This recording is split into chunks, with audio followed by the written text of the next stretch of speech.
विराट कोहली और रोहित शर्मा टीम को फेरिबे। एही चौखिलाड़ी बाद पड़े। श्रीलंका टी20 सीरीज रु भारत ओडी स्क्वाड संपूर्ण परिवर्तन करिछि। दर्शक बंधु श्रीलंका विपक्ष ओडी सीरीज पर भारतीय दल को फेरिथिबा खेलाड़ी मध्य रोहित शर्मा और विराट कोहली फेरिचंती। यार अर्थ हेउछि टी20 दल में अंशग्रहण करथिबा अनेक प्रतिज्ञाकारी खेलाड़ी को ओडी दल रु बाद दिया जाइछि। एठारे आमे श्रीलंका विपक्ष टी20 सीरीज रु भारत ओडी दल में होइथिबा समस्त परिवर्तन देखा मिलिबो। भारतीय क्रिकेटर गौतम गंभीर युवक खेलाड़ी सहित अभियान आरंभ करिसंती। भारत टी20 रे श्रीलंका को परास्त करिछि।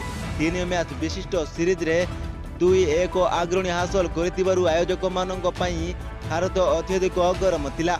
टी20 सीरीज रे अंतिम मैच जुलाई 30 रे पाइकेल इंटरनेशनल स्टेडियम रे खेला जिवो।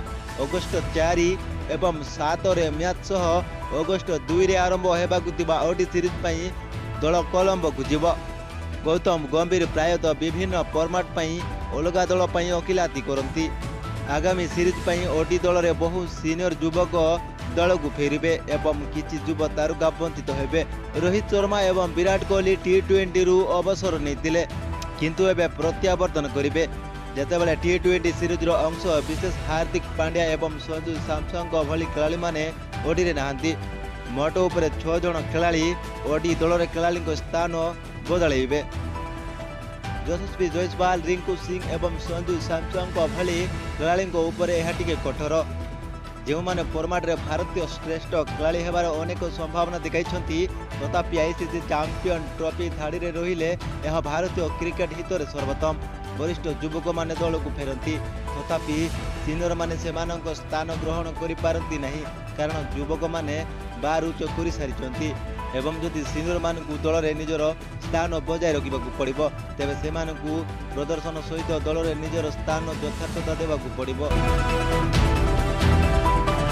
विराट कोहली, रोहित शर्मा, केएल राहुल, श्रेयस आयर, कुलदीप यादव, हर्षित राणा एमाने टीम को फेरुचंती।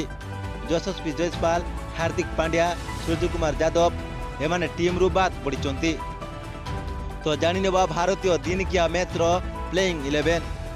रोहित शर्मा, शुभमन गिल, विराट कोहली, केएल राहुल, ऋषभ पंत, श्रेयस आयर, शिवम दुबे, कुलदीप यादव, मोहम्मद सिराज, वाशिंगटन सुंदर, अर्शदीप सिंह, रियान पराग, अक्षर पटेल, खालिल अहमद, हर्षित राणा।